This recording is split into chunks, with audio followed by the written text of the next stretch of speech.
We are the Church of the Larger Fellowship, a Unitarian Universalist congregation with no geographical boundary, working toward creating a global spiritual community, rooted in profound love, which cultivates wonder, imagination, and the courage to act. Adapting to the COVID-19 pandemic has been difficult for many bricks-and-mortar congregations. Early on in the pandemic, we were in a unique position to assist many congregations with the transition. We hosted special episodes of The View, provided advice and counseling to religious professionals, and trained congregations for live streaming worship, all while providing robust online programming for our members. From worship to covenant groups, from classes to pastoral care, and from our monthly magazine to our letter writing ministry, we have found ways to build connection and community even through the screen. We have been a model for ministry on the margins, providing services for isolated Unitarian Universalists, becoming a spiritual lifeline for our members in prison, and investing in innovative ministry. We know better than anyone how deep and meaningful connections can be formed even from a distance. Unitarian Universalists have faced many challenges in these times, and we continue to persevere and to fight for justice and equity for all people, especially during moments of crisis. We are proud to be a leader in this faith movement, and we invite you to get involved in our ministry. We strive to be a place where anyone from anywhere can find spiritual refuge anytime they need it. Welcome to the Unitarian Universalist Church of the Larger Fellowship.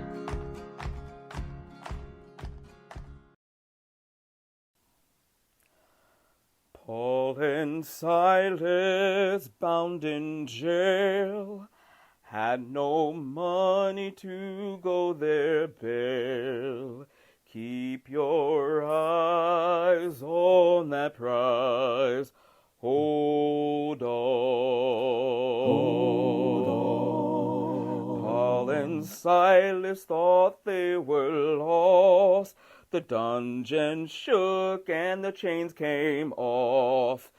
Keep your eyes on that prize.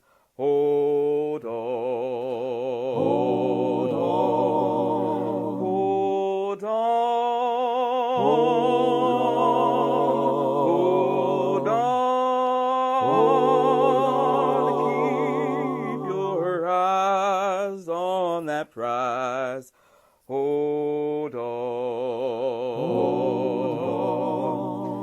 Hold on.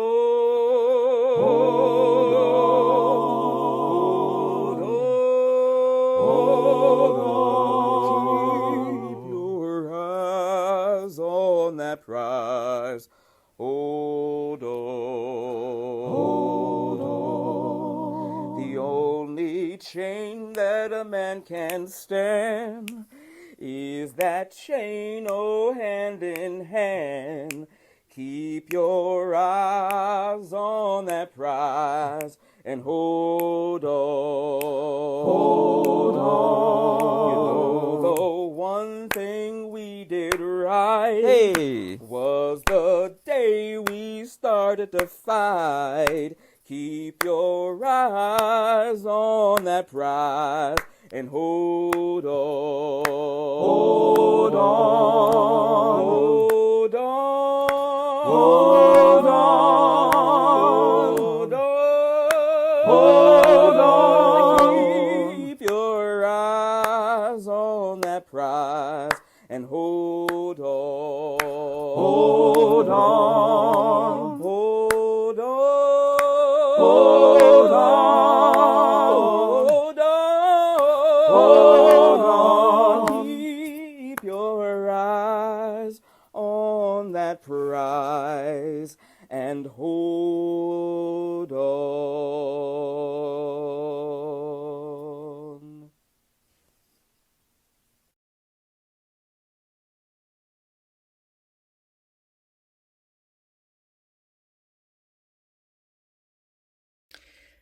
Welcome.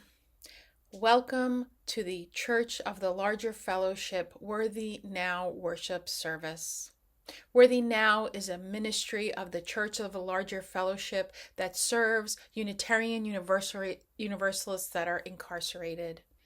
This is one of the most important ministries of our entire faith. We honor that you are worshiping with us today, and we thank you for your support. Unitarian Universalism is a non-creedal faith. We do not dictate a mandated belief in a deity. Rather, we are connected through covenant and a commitment to justice and making the world a more equitable place. We gather to be fed spiritually and in community. We gather to remind ourselves we are here to care for each other. Welcome, friends and family. Our chalice lighting words are from Karishma Gottfried. Love loudly. Love loudly, spirit of light, of love, of all that is good and bad and in between. Give me the courage and inspiration to love loudly, to share my joy and compassion with others, to let them know how much I appreciate them. We all give and receive love, but loving loudly is one of the greatest gifts of all. And it is so simple. All it requires is one person who is willing to say to anyone and everyone, you are loved. You are worthy of love. You deserve to be loved. Spirit of life, help me spread love throughout my communities. Help me teach others to love loudly, so that it begins to circle around, so I can hear it too. I light our chalice.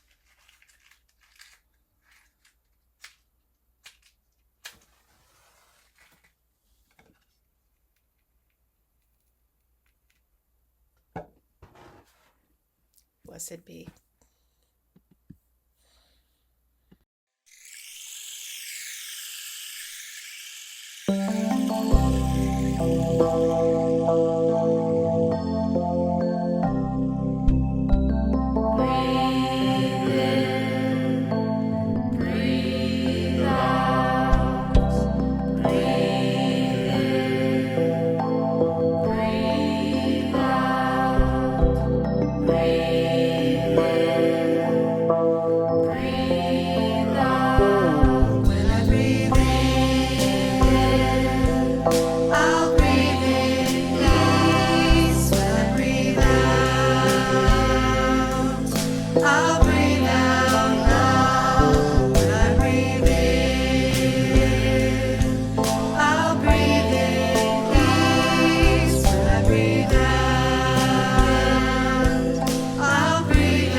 Why is there a wall? It's apparent reflection from UU World edition, spring edition 2021, and it was written by me. In the book, picture book, Myra and the Big Story, two villagers sat on either side of a river, so close that they could see and occasionally hear each other. In their isolation, each crafted stories about the other that may or may not have been true. And yet, both people had come from the same place, made of the same stuff. A wise elder from one of the villages said that there will never be peace in their valley until the people in both villages find a story big enough for them all. In this book, Myra, a child who in naive curiosity crosses the river and she makes a friend. If Myra were to look over the walls into prisons today, she might ask, is this a separate village? Why is there a wall? Why are there mostly black and brown people in the wall? She would be troubled to realize mothers were behind that wall, separated from their children.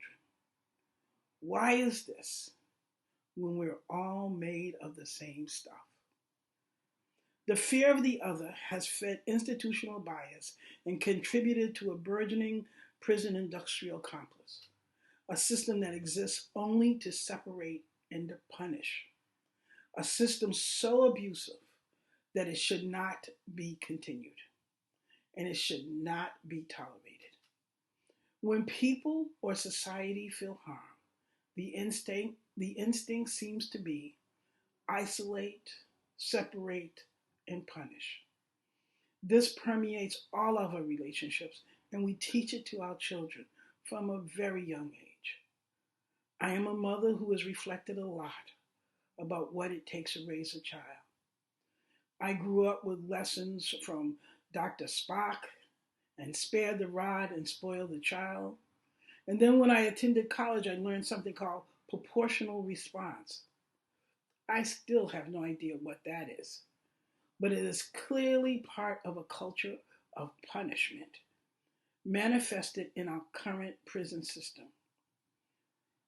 Is incarceration the best society can manage when someone's mere presence makes another one feel harm, even when that first someone has not done nothing? Part of the way I deal with these questions is to rely on my faith. The UU's first principle is the inherent worth and dignity of each person. The seventh principle teaches respect for our interdependent web. We are all worthy, and we are one village. How can we, as people of faith, accept a world that harshly sends people to prison? We need a new message, a message that is not focused on separating, isolating, and punishing, one which is focused on healing and forgiving. May it be so. Blessed be.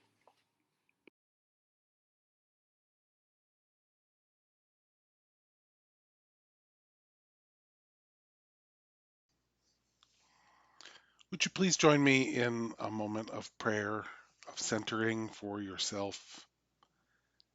Spirit of life and love, God of many names and beyond all naming, we gather today in deep gratitude for all of the blessings of our lives, for the joys that lift us up, for births and for laughter, and for the ability to be together in community.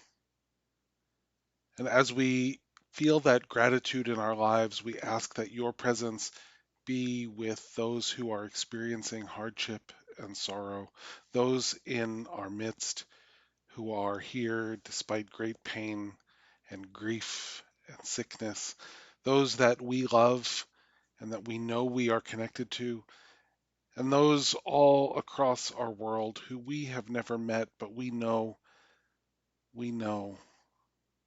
are experiencing loss and hardship and grief and sadness and injustice. Today, may your strength especially be with those Unitarian Universalists to whom we are so deeply connected, who right now are behind the walls of prisons all over the world. May they know that they are connected to us. May they feel our love radiating out from us to them. In your many holy names we pray. Amen.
My name is Beth Murray, and I work for the Worthy Now Prison Ministry Program at the Church of the Larger Fellowship. We'd like to let you know that the following testimonials from incarcerated Unitarian Universalists contains references to suicide and transphobia. Please take care of your hearts. From the Voices Within. Benjamin, incarcerated in Georgia, wrote in December after receiving a holiday card from the CLF. I was very close to suicide, and your thoughtfulness stopped me. Thank you.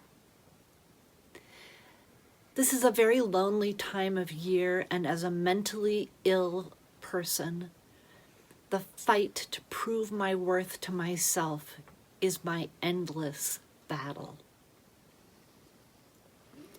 Thomas, incarcerated in Texas, wrote that he is a trans person in solitary confinement. He's held in solitary because it is the only place the prison facility can keep him safe. He's allowed outside 20 minutes every day, and what he misses most is seeing the trees, which are not visible beyond the barbed wire. A reading titled Buddy by John, incarcerated in Oklahoma. She arrived early Monday morning, homeless, forlorn-looking, carried by the maintenance worker who had found her. By afternoon, she had perked up and was attentive and active. In fact, she'd become comfortable enough that it seemed she liked being held, but that may have been because of the air conditioning and her lack of feathers. Still, she would nestle down in my cupped hand and go to sleep. By evening, she was exploring her new surroundings energetically, scurrying around the room, exercising all her muscles. Her appetite bordered on ravenous. When darkness fell and she settled in for the night in my left shoe, the world seemed at peace. Apparently, that's the way she died, peacefully, during the night. There was no indication of any problems when she nestled herself into my shoe, and I checked on her every time I awoke. Few will miss this awkward, ragged-looking, not yet fledged baby starling, but I will. Buddy was loved for a day, if only by me. But that's more than some beings on this planet get, and she brought joy to several people in that short time. I suspect that her mother grieves her missing child. I know I do. But I also know that I was blessed by this little time that our lives touched. I hope she was as well. John died in November 2020.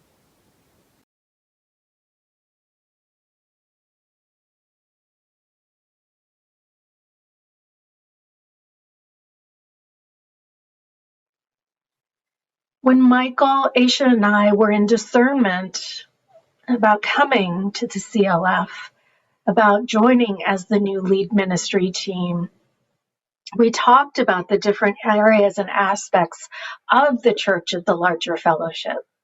We talked about all the great things that the Church of the Larger Fellowship does. We just talked about everything, and we dreamed about what it could be, what it is, and we talked about the areas in which we had a special calling to ministry. And I talked about the Worthy Now prison ministry and my calling in particular to that ministry. I come from a community that knows very firsthand what the prison industrial complex means. We know what it means to not know where somebody is because they're in transit. We know what it means to not see a relative just because they haven't gotten a notice that they needed. We know what it means to have people denied medical care because their commissary account is overdrawn. We know what it means to have people caged and locked away.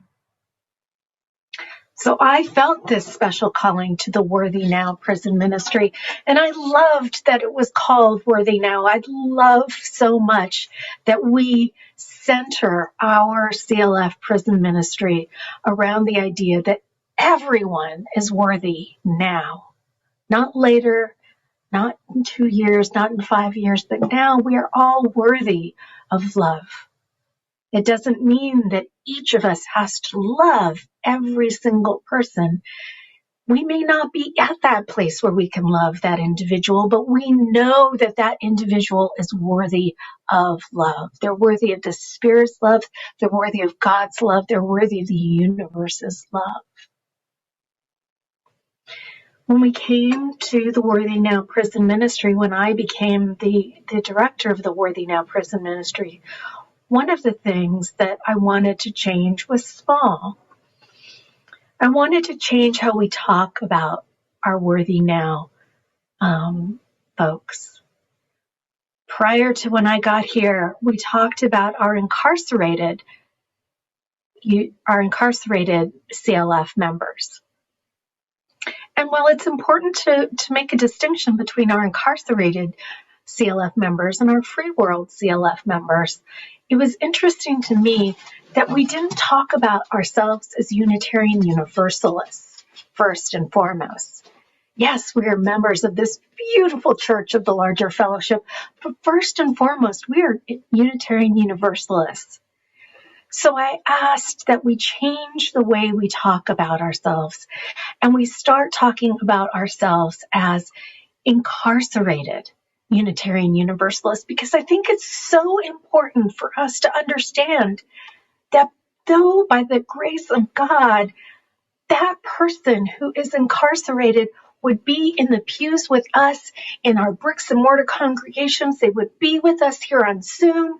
They would be with us on Facebook. They would be with us in all the different ways that we experience Unitarian Universalism, except they are caged by the state. In pastoral care, in religious education, in governance, we are breaking open what it means to be an incarcerated Unitarian Universalist. In the future, in Worthy Now prison ministry, we are going to be engaging our incarcerated Unitarian Universalists and our free world UUs in what it means to examine the eighth principle. We, the member congregations of the Unitarian Universalist Association, covenant to affirm and promote journeying towards spiritual wholeness by working to build a diverse, multicultural, beloved community by our actions that accountably dismantle racism and other oppressions in ourselves and our institutions. That is the eighth principle, and we will be talking about it both in ways that talk about Unitarian Universalism, but also our accountability to each other in our CLF community. As our community begins to explore this accountability with the recommendations from Widening the Circle and the eighth principles, I'm going to ask yourselves, when is our more convenient season? When have we put off for tomorrow that which must be done today? What I will also encourage you to do, what we will encourage you to do and work with you to do, is to personally examine those moments when it feels helpless or confusing. When this work that asks us to be doing it now feels like maybe there would be a better time later on. Those moments of discomfort tell us something about ourselves if we only allow our bodies and our minds to pause and examine that discomfort. Because to sit in discomfort and suppress our own immediate needs in pursuit of learning something about another's is part of our highest calling. It is part of the calling that we hear from our incarcerated UUs. And it is part of our theology of liberation. My colleague, the Reverend Teresa Inés Soto, says that you are here to put out the ravenous flames of the world. Enough is enough. In their words, I hear that liberation is everyone else's responsibility and it is our sacred responsibility. And in the Worthy Now prison ministry, I hear that our most convenient season is now. Right now. No other, but now. We can try to avoid the discomfort of that, or we can face it head on, knowing that if we do it with each other, if we do it in community, in this time, and in solidarity with communities whose lived experiences are the keys to dismantling racism and oppression, we can find that liberation. We can find each other's worthiness, and we can find it now.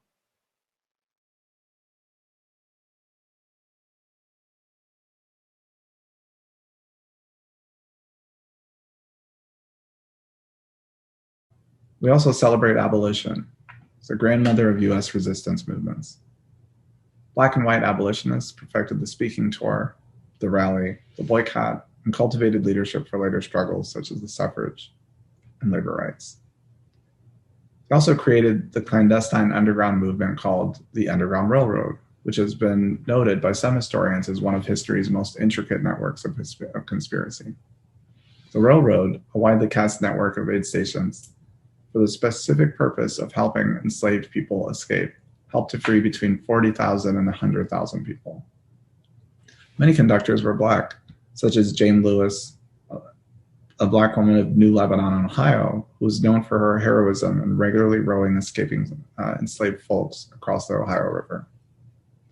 I imagine the cold mist on the river as she rowed, steering her precious cargo through the moonlit waters. Such courage, duty, and love. For some, Unitarians or Universalists, slavery was incompatible with their belief system. An excerpt from a protest against slavery by 173 Unitarian ministers published in 1845 stated, "By our political, commercial, and social relations with the South, by the long silence of Northern Christians and churches, we have given the slaveholders reasons to believe that it is only the accident of our position which prevents us from engaging in this system as fully as themselves. Our silence, therefore, is upholding slavery. Our silence, therefore, is upholding slavery. And we must speak against it in order not to speak in its support. We contend for mental freedom. Shall we not denounce the system which fetters both mind and body?" So how does this relate to our moment? As the principle of Sankofa tells us, history is now, right? We are a part of it, and we must use what we've learned from it to move forward in optimal well-being. First, we may draw courage and inspiration from these examples and witness the parallel to our times. Our struggle for abolition continues. The American criminal justice system holds about 2.3 million people in over 1,800 state prisons, 110 federal prisons, about 1,700 juvenile correctional facilities, 3,100 local jails, 218 immigration detention facilities, and 80 jails held in native country, as well as in military prisons, civil commitment centers, state psychiatric hospitals, and prisons in the U.S. territories. And the inequities are extreme. Despite making up close to 5% of the global population, the U.S. is nearly 25% of the world's prison population. And the rate of incarceration is much higher for Black, Indigenous, and people of color than for white people, despite comparable rates of offense. Also, together with the federal government, over 4,100 corporations profit from mass incarceration in the United States. Because, as one of our local leaders here in Akron says, Demario Cooper, reminds us that the US is addicted to free labor. And the reality is that the mass incarceration system we have in this country is an extension of the slave labor system of the antebellum era. Prisoners producing everything from park benches to toilet paper to microchips to, ghoulishly, even police and prison guard uniforms. As we navigate the ways to combat this system, we remember our ancestors like Jane Lewis, rowing over the river, rowing through the anxiety, rowing through the worry, rowing through the struggle, and rowing toward a brave space. We can draw inspiration from the ways that UU history speaks to us through this moment. The struggling for more equity is part of our tradition. We have been part of a progressive movement for longer than the lifespan of this country and have consistently been on the forefront of social change and innovation. In my own church here in Akron, Ohio, the ancestors of my congregation hosted the second Women's Rights Convention. They're at the Universalist Old Stone Church. Former slave Sojourner Truth electrified the gathering with her innate I Am Woman speech. I wonder sometimes, what was the board meeting like before that convention was convened? What were the worried comments? What were the concerns of the congregation? Was there a vote held? Was there a sigh of satisfied relief when the motion was passed? That's a history that we in Akron are still working through. And yet, that question, it remains in all of our congregations. And I think it's important for us to remember that, again, abolition is the grandmother of our movement. Abolition is the goal. The U.S. is a settler colonial corporation designed to extract labor, land, and resources from Black, Indigenous, and people of color, but abolition is the central and most direct way to counter that. I believe that this moment represents a renewed focus on racial and social justice and human rights. And I also sometimes see a kind of compartmentalizing of causes, especially in mainstream liberal and progressive white-dominated spaces and institutions. People feel like, well, I'm doing something because on Sunday I go to my food justice ministry, Tuesday is the Black Lives Matter rally, Wednesday night is yoga, and Friday I'm making phone calls to elect a straight white male Democratic candidate who rails against defund the police. We need better. And we need to understand that when we are talking about Free Palestine and Black Lives Matter, we're talking about ending a whole system, not just the ones that make us comfortable. And here in the US, the slave system is still in power. Our children are calling us to an equitable future, like our hymn, The Fire of Commitment, from the dreams of youthful vision, one not imagined by slavery, and yet imagined by what our world can be when we all live with the idea that we have worth, we have dignity, and that our values and our actions must reflect the values and actions of all of us, not just one culture. We have a duty to provide our children and our future the tools to accomplish this. And I believe that together we can. Thank you.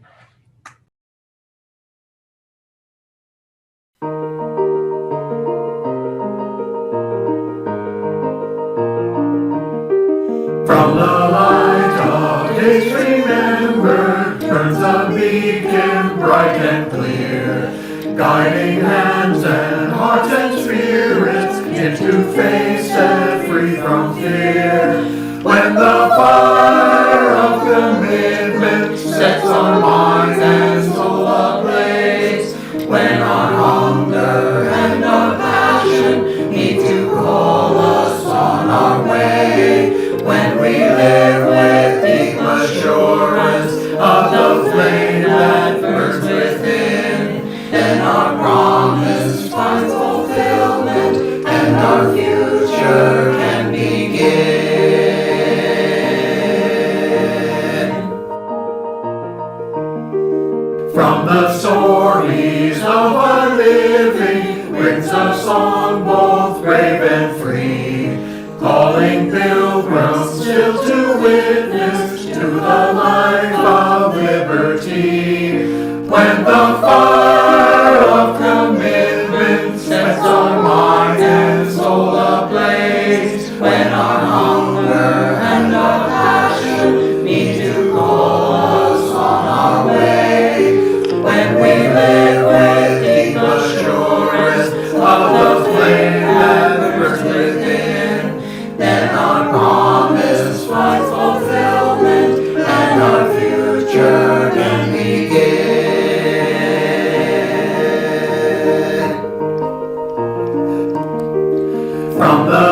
nation comes a new prophetic voice, which demands a deeper justice built by our courageous choice. When the fire of commitment sets our mind and soul ablaze, when our hunger and our passion meet to call us on our way, when we live with deep assurance of the flame that burns within, then our promise finds fulfillment and our future can begin.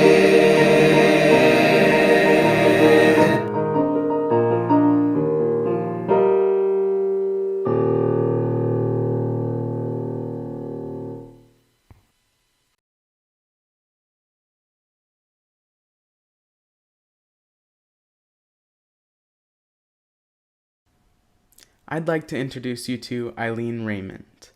Eileen is a Free World pen pal who joined our prison ministry program in 2013. She was passionate about prison reform and wanted to be the light to someone experiencing the darkness of prison. Shortly after she joined, she was matched with John, one of our members currently living in a Texas prison. And as she began to build relationship with John, she discovered that this program, this relationship she was building, it wasn't at all what she expected. And so I'd like us to hear directly from Eileen about how that experience has transformed her, how it's changed her, and what she's learned from John and learned about herself.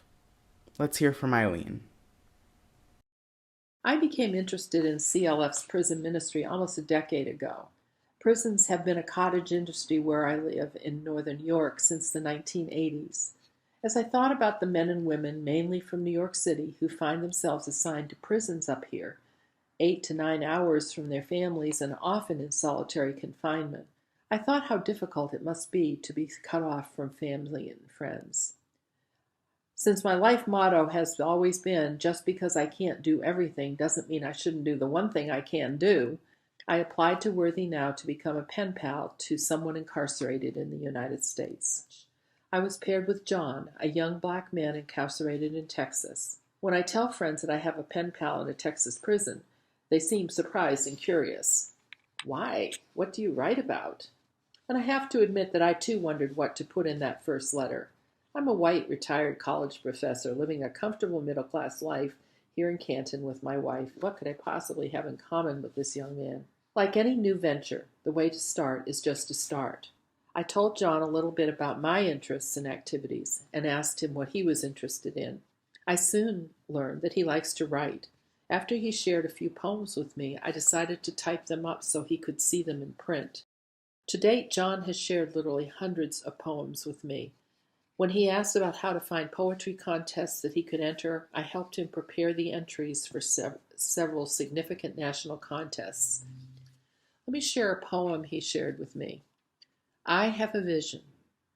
Rain pours like a falling cup, drenching the foundation of my heart, sogging me to the very core. The rays of the sun dry me up, cracking like fault lines in the earth. Scorched beyond repair, my soul is sore. Sullen and put out by my world, wishing to be the source of good deeds, longing for a way to promote global happiness. Equal rights for humankind, race or creed, boy or girl, peaceful nations and unions for our seeds, letting our actions, not religions, display righteousness, living with differences by understanding, judging none, learning to love and accept all, bonding together for the common goal. Create ways for outreach and start helping, holding ourselves accountable. We will not fall. It starts by a vision. This could be a global goal. One thing I have learned is that my idea that I would be helping my pen pal was way too limiting.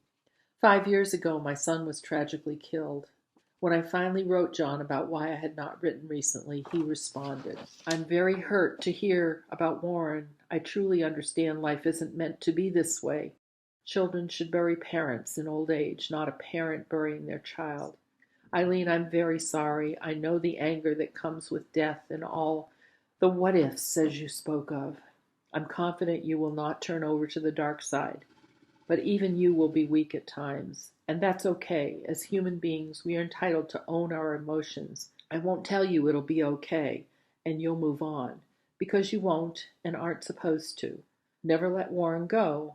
He belongs to your heart. You can learn to embrace him, even through death. My journey with Worthy Now has expanded my awareness of our interdependence more than I can ever expected. I set out to bring light to a fellow human being, and I ended up learning what true friends do for each other. As I minister to John, he ministers to me. Worthy Now makes all this possible by supporting free world participants like me, but even more importantly, by facilitating the growth of our more 1,000 members serving time in our country's prison system. That's why I support Worthy Now, and I invite you to join us in this ministry in whatever way you can.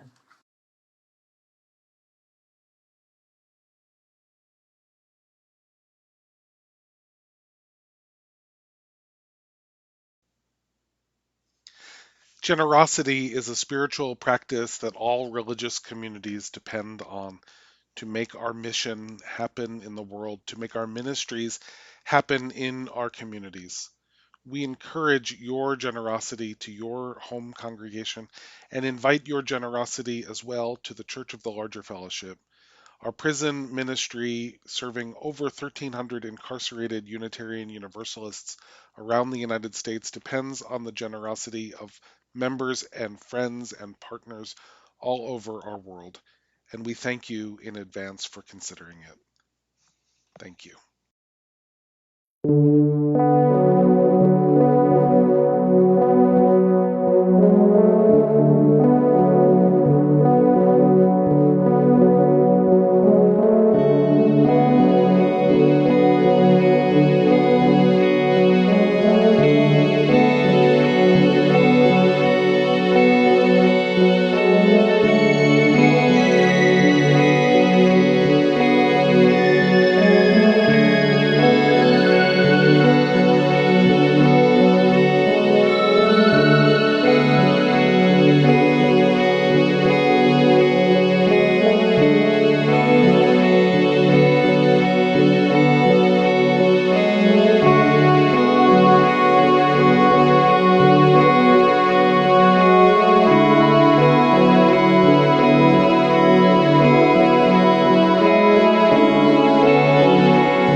As we end our time together, we carry with us the light of love and connection to each other and to Unitarian Universalists all over the world, whether they are in the free world or part of the carceral state. Deep gratitude for my colleagues and everyone who took part in bringing this special service to all of you. I want to read an excerpt from a letter written from one of our incarcerated Unitarian Universalist Church of the Larger Fellowship members. George had written an appreciation for a remembrance that was published in our monthly publication, Quest. George writes, quote, I have lost so much being incarcerated. My friends and family have passed or moved on over the years. My emergency contact information is blank. I often wondered who would ever miss me if I passed. This touching article answers that question for me. Your kind words and acts of remembrance are soul-inspiring. I just want to say thank you for all that you do. I know that sometimes we, the incarcerated, forget to tell you that we appreciate all you do. Please keep up the good work and know that you are not forgotten. Beloveds, I will extinguish our chalice, but not the light of love and justice. Go forth and carry the flame. Carry with you the Unitarian Universalist charge that we are here to care for each other.